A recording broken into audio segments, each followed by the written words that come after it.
Amén, hermanos, vamos a sentarnos.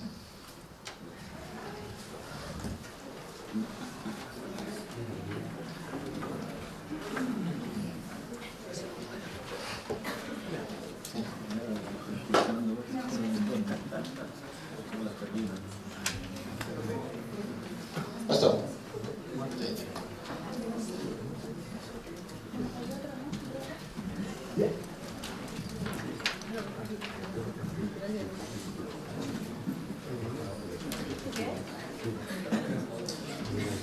Buenos días, hermanos.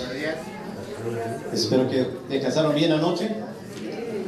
Lo siento no estar con ustedes en la velada anoche, pero cuando bajé estaba en pleno juego y sentí que mi esposa en Perú me estaba extrañando, así que me fui a hablar con ella, así que les dejo a ustedes cuidado.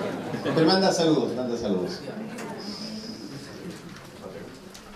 Qué lindo tiempo esta mañana de alabar al Señor.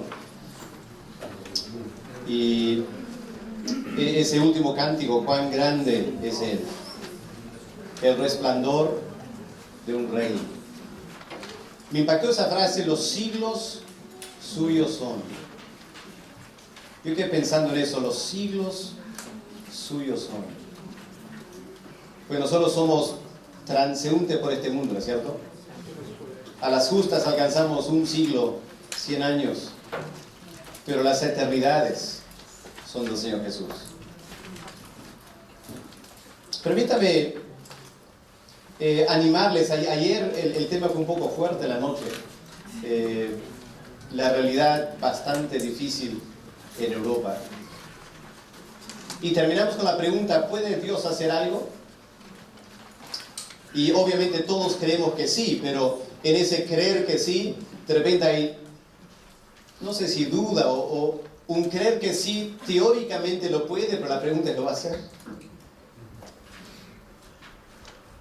Quiero llevarles a América Latina. Hace 100 años, un siglo. ¿Qué estaba pasando en América Latina hace un siglo?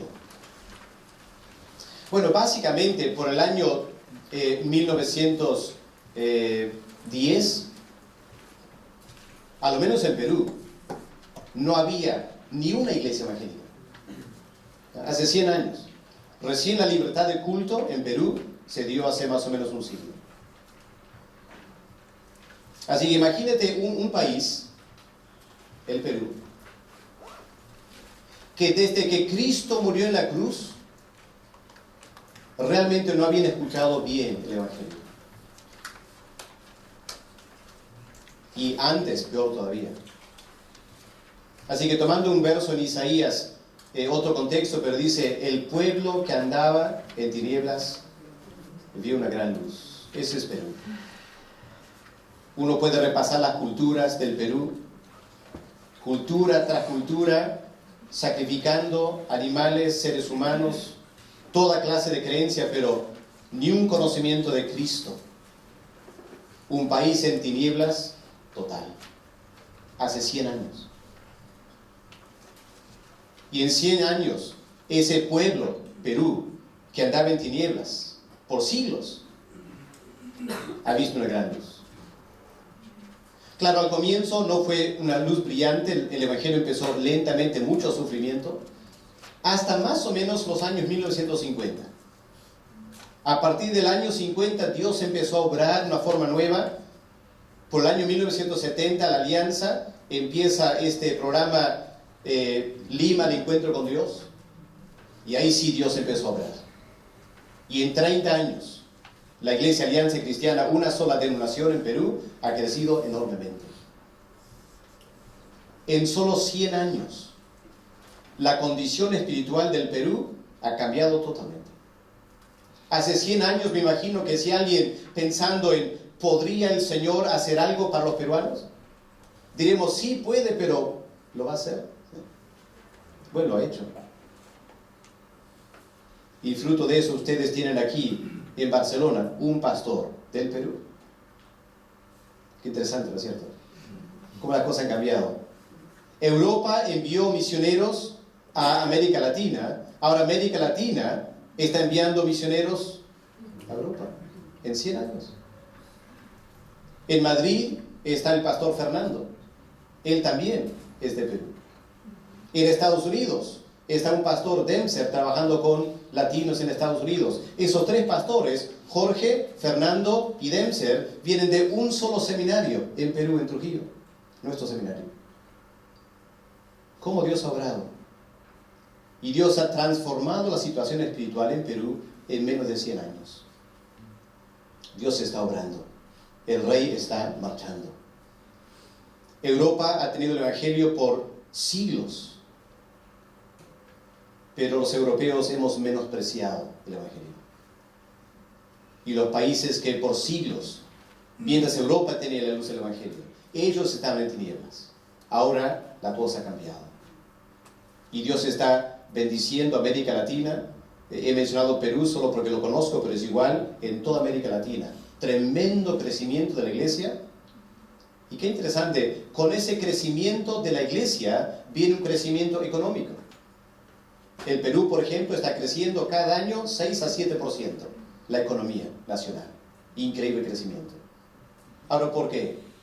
Porque Dios quiere enviar más y más misioneros del Perú. Es el rey que está obrando, hermanos. ¿Ya? Y tenemos que abrir nuestros ojos y entender que Dios está obrando. Aunque a veces en España, en Europa, sentimos que no mucho está pasando y parece que el enemigo está ganando, pero no es cierto. Él es rey y Él está ganando. Y tenemos que armarnos de confianza y decir, bueno, Señor, lo que tú has hecho en América Latina, puedes hacer también en España. Puedes cambiar la situación. Aunque ahora nos parece tan difícil que lo haga, aunque ahora parecieran haber tantos obstáculos, Él es el rey. Cuando Él se decide hacer algo, nadie lo puede impedir. Y esas grandes obras que Dios ha hecho en las edades, lo puede hacer aquí en España también. Lo único que hay que hacer es creer y confiar en el Señor. Vamos a leer un pasaje de Juan, capítulo 15. El tema esta mañana es la plenitud del Espíritu en la vida del servidor de Dios. Pero vamos a leer este pasaje que tiene que ver con el fruto espiritual, y obviamente el fruto viene del Espíritu Santo. Hemos cantado esta mañana un cántico, hablaba de la hermosura del Señor, y luego una frase hablaba de la palabra de Dios. Y estaba pensando, eso es muy cierto, la hermosura del Señor la vemos en su palabra. Así que vamos a deleitarnos leyendo este pasaje ahora. ¿Ya? Lo voy a leer lentamente y espero que podamos realmente saborear como hemos saboreado el desayuno esta mañana. Vamos a saborear la palabra de Dios este domingo. ¿Ya? Aquí está la hermosura del Rey. Sus palabras, textualmente, habladas en la sombra de la cruz, cuando Él entregó su vida para salvarnos. ¿Qué dice el Señor Jesús? Juan 15, verso 1. Yo soy la vid verdadera. Mi Padre, qué interesante, ¿no? Él es el labrador. Él es el que está haciendo la obra. Todo pámpano que en mí no lleva fruto, el Padre lo quitará. Pero todo aquel que lleva fruto, lo limpiará, lo podará, para que lleve más fruto. Ya vosotros estáis limpios por la palabra que os he hablado. Permaneced en mí, y yo en vosotros. Como el pámpano no puede llevar fruto por sí mismo, si no permanece en la vid, así tampoco vosotros, si no permanecéis en mí. Yo soy la vid, vosotros los pámpanos. El que permanece en mí y yo en él, este lleva mucho fruto. Porque separados de mí nada podéis hacer. El que en mí no permanece será echado fuera como pámpano y se secará. Y los recogen y los echan en el fuego y arden. Si permanecéis en mí y mis palabras permanecen en vosotros, pedid todo lo que queréis y os será hecho. En esto es glorificado mi Padre, en que llevéis mucho fruto, y seáis así mis discípulos. Como el Padre me ha amado, así también yo os he amado. Permaneced en mi amor. Si guardareis mis mandamientos, permaneceréis en mi amor, así como yo guardo los mandamientos de mi Padre y permanezco en su amor. Estas cosas os he hablado para que mi gozo esté en vosotros y vuestro gozo sea cumplido. Este es mi mandamiento, que os améis unos a otros, como yo os he amado. Nadie tiene mayor amor que este, que uno ponga su vida por sus amigos. Vosotros sois mis amigos, si hacéis lo que yo os mando. Ya no os llamaré siervos, porque el siervo no sabe lo que hace su Señor. Pero os he llamado amigos, porque todas las cosas que oí de mi Padre os las he dado a conocer. No me elegisteis vosotros a mí, sino que yo os elegí a vosotros. Y os he puesto para que vayáis y llevéis fruto, y vuestro fruto permanezca, para que todo lo que pidiereis al Padre en mi nombre, Él os lo dé. Esto os mando, que os améis unos a otros. Vamos a orar un momento. Padre amado, gracias por tener en nuestras manos las mismas palabras del Señor Jesús. Y al leerlas esta mañana, Padre, es como si escucháramos la voz del Señor. Este mandamiento os doy, que os améis unos a otros. Padre, el mundo usa la palabra amor, pero ha desbaratado esa palabra. Y tú nos formas como una comunidad en la cual podemos aprender a amarnos. Y gracias, Padre, porque el Espíritu está en nosotros para ayudarnos cuando el amor humano a veces nos falla. Pero gracias, Señor, también por esta gran confianza de que la vida cristiana consiste no tanto en yo hacer grandes cosas para ti, sino simplemente tengo que aprender a permanecer en Cristo. Y es Él que hace la obra en nosotros. Gracias, Padre, por lo que vienes haciendo a través de la iglesia en 2000 años. Gracias por lo que has hecho en Europa hace muchos años. Por lo que vienes haciendo en América Latina estos últimos años. Y esperamos que en los años venideros hagas grandes cosas en España también. Padre, tú eres el labrador. Tú eres el que planeas y ejecutas toda la obra conforme a tus propósitos. Y Padre, queremos pedirte esta mañana, en el nombre del Señor Jesús, que tú tengas compasión de este gran país. Y Señor, que puedas derramar tu Espíritu Santo en un avivamiento espiritual cual España nunca ha tenido. Y Padre, que los españoles vengan a conocer a Cristo, que puedan tener un encuentro personal con Él, que el Señor pueda cambiar este país y pueda glorificar su nombre a través de los españoles. Padre, honra al nombre de tu Hijo, te pedimos. Y ahora que vamos a estudiar tu palabra, Señor, pedimos que tú nos ayudes a escuchar entre todo lo que se va a decir, lo que tú nos quieres decir personalmente a nosotros. Danos oídos para escuchar la voz del Espíritu Santo en su palabra esta mañana. En el nombre del Señor Jesús te lo pedimos. Amén. Amén. Hemos cantado ayer y hoy algo de la grandeza del Señor Jesús. Y uno piensa qué tremendo privilegio servir al Rey. Para mí es la dicha más grande que hace tantos años Dios me llamara para predicar el Evangelio. quien me ha dado todo lo que he necesitado para poder enseñar su palabra. Qué tremendo honor, no sé por qué, se lo ocurrió a Dios, darme a mí. Pero así es Dios. Y todos nosotros, en alguna manera, si estamos aquí, es porque hemos sentido el desafío de servir a Dios en la iglesia. Y hermanos, ese es un tremendo privilegio. Los ángeles lo cuentan un tremendo honor, estar a la disposición del Señor Jesús en el cielo. Y el Señor Jesús da una orden y los ángeles están contentísimos que a ese ángel el Señor Jesús le pidió que haga algo. Y nosotros aquí en la tierra, tan imperfectos, tan débiles, tan a veces pecadores, aún como creyentes. Y el Rey de Reyes nos pide, nos invita a hacer algo para Él. Es un tremendo privilegio. Pero con ese privilegio también viene una gran responsabilidad. Debemos procurar, ¿no es cierto?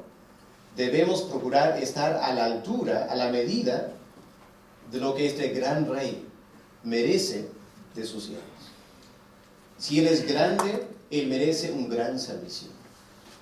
Y si somos conscientes de nuestras debilidades, no es suficiente reconocer que soy débil. Es decir, es cierto, Señor, soy débil, pero en tu servicio no quiero ser débil. Porque tú mereces algo mejor que un siervo débil.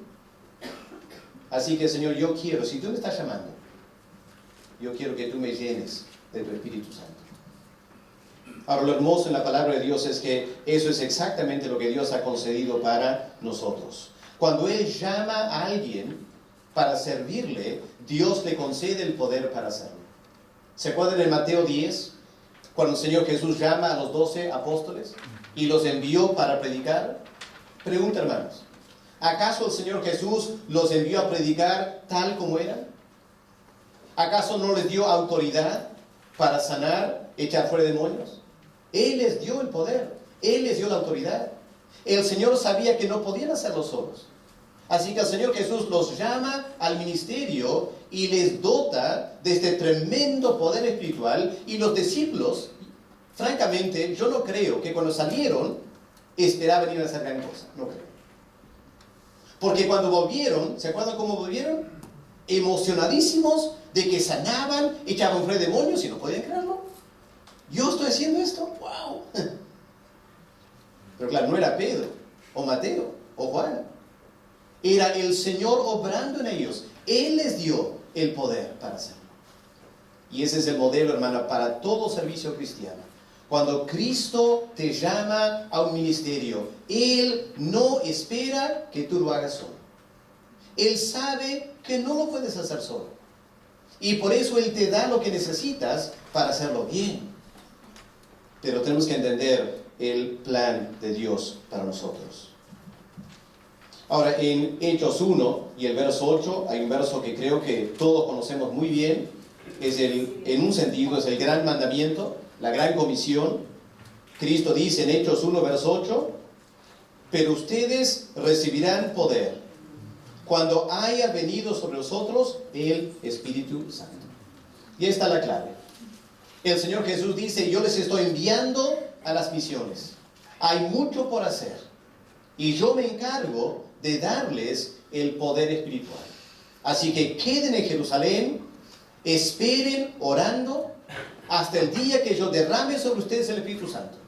Y cuando venga el Espíritu Santo sobre ustedes, wow, la cosa va a cambiar.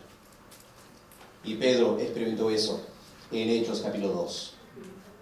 Ahora la pregunta para nosotros esta mañana es bastante práctica. Y es esta. ¿Cómo podemos recibir ese poder espiritual? ¿Cómo podemos recibir? ¿Cómo se manifiesta la plenitud del Espíritu Santo en nuestras vidas? Ahora, hermanos, esta es una pregunta muy importante para la iglesia. Y como Satanás sabe que es un tema muy importante, ¿qué ha hecho Satanás? Se ha encargado de sembrar tremenda confusión. Y hoy en día, en este asunto del Espíritu Santo, hay una enorme confusión en la iglesia cristiana. Principalmente en los grupos carismáticos.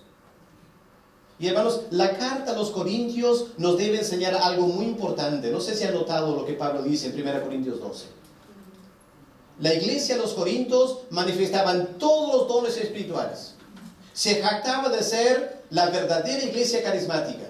Pero en 1 Corintios 12, el apóstol Pablo dice, ustedes ignoran el Espíritu Santo. Así que no hay que pensar, hermanos, que la gente que habla mucho del Espíritu Santo sabe mucho del Espíritu Santo. Muchas veces no es así, lamentablemente. Y hoy en día la gran confusión se debe a de que no estamos basándonos en la palabra de Dios. Y lo que quiero hacer esta mañana es simplemente ir a la Biblia y preguntarnos dos preguntas, hacernos dos preguntas. Número uno, ¿cómo se manifiesta el Espíritu Santo en nosotros? La plenitud del Espíritu Santo, ¿cómo se manifiesta? Si vamos a experimentar esta plenitud, ¿qué cosas debemos esperar? Y en segundo lugar, ¿cuál es la experiencia de la plenitud del Espíritu Santo? Así que dos preguntas bastante prácticas acerca de la manifestación y también la experiencia del Espíritu Santo. Número uno, ¿cómo se ha de manifestar la plenitud del Espíritu en la vida del creyente, del servidor de Dios? Bueno, cuando vamos a la Biblia, al Nuevo Testamento, vamos a encontrar que el Nuevo Testamento enfatiza tres cosas. ¿Ya? Tres maneras en la cual la plenitud del Espíritu Santo se va a manifestar en nuestras vidas. Número uno, el fruto del Espíritu Santo. Aquí tenemos la marca característica principal de la presencia y el obrar del Espíritu Santo en nuestras vidas, el fruto del Espíritu Santo. Podemos ir a Gálatas, capítulo 5, y leer un momento lo que el apóstol Pablo describe como el fruto. Algunos han dicho, es un fruto con 9 sabores. ¿Ya? No es los frutos, sino el fruto, ¿ya? Con 9 sabores. Bueno, ¿qué dice el apóstol Pablo aquí? Verso 22, Gálatas 5, verso 22. Mas el fruto del Espíritu es amor, número uno. ¿Qué más? Gozo, paz, paciencia, benignidad, bondad, fe, mansedumbre, templanza. Ahora mira un momento esos 9 sabores o frutos. ¿Cuáles tienes? ¿Cuáles tienes? Bastante marcados en tu vida. Bueno, si tienes alguno de estos frutos marcadamente presente en tu vida, dale gracias al Espíritu Santo, porque es Él que lo ha hecho, no tú. Es Él que lo ha hecho, no tú. Así no pienses que tú eres una persona llena de paciencia. No, es el Espíritu Santo que te ha dado paciencia, si es que la tienes. Si es que la tenemos. Así que la primera pregunta es, ¿cuál de estos frutos tenemos ahora? La pregunta más inquietante es, ¿cuáles nos faltan? ¿Cuáles nos faltan? ¿Tienes amor? ¿Tenemos amor? ¿Verdadero amor? ¿Tenemos gozo constantemente en la vida cristiana? ¿Un gozo que permanece aún en las luchas y las dificultades? ¿Tenemos una paz? ¿En medio de las tormentas mantenemos la paz? ¿O nos desubicamos como creyentes? Bueno, es una buena tarea sentarnos y meditar, ¿no es cierto? Porque todo creyente debe tener todo el fruto. ¿Ya? Aquí no podemos escoger. Todo creyente debe tener todo el fruto. Y la plenitud del Espíritu Santo se manifiesta en alguien cuando esa persona tiene estos frutos.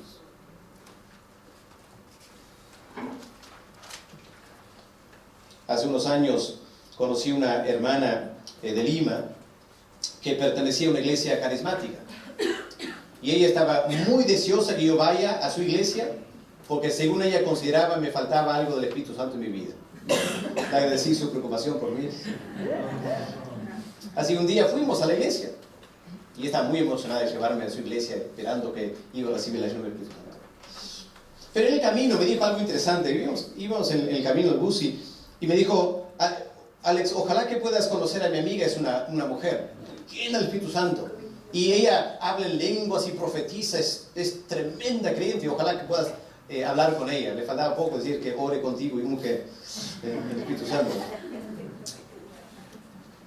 Y luego dijo lo siguiente, es verdad, luego dijo lo siguiente. Lo único que no entiendo en ella es que todavía toma drogas. ¿Se encuentra la confusión? Esta persona, mi amiga, se había fijado tanto en los dones que se olvidó los frutos.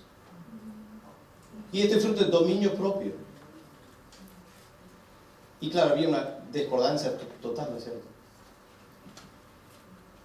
Y hermano, tenemos que empezar aquí. Este es el punto de arranque, ¿ya? La mejor evidencia de que tú realmente tienes el Espíritu Santo, y no lo tienes en parte, sino lo que tienes en gran medida o en plenitud, la gran evidencia no es que hables en lenguas o hagas cosas espectaculares, no. La gran evidencia es que tienes estos frutos en tu vida. Y los frutos que nos faltan es la medida que nos falta, la llenura del Espíritu Santo. El creyente que vive lleno del Espíritu Santo va a manifestar todas estas cosas en su vida cotidiana. Ahora, yo sé que somos imperfectos y yo sé que podemos perder la llenura, eso es obvio, ¿no es cierto? Pero esta es la meta por delante. Si queremos ser semejantes a Cristo, aquí está.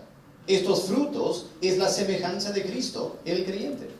El Espíritu que llenó a Cristo y el Espíritu que produjo en Cristo el hombre, estos frutos, es el mismo Espíritu que mora en nosotros. Y puede, y quiere, y debe producir estos mismos frutos en nuestras vidas. Así que, ¿cómo estamos, hermanos? Aquí una primera pregunta para examinarnos si estamos andando en la llenura del Espíritu Santo. La segunda manifestación de la plenitud del Espíritu son los dones del Espíritu Santo. Esto lo tenemos en 1 Corintios, el capítulo 12. Y si quieres tener una lista, no es una lista completa por si acaso, ¿ya?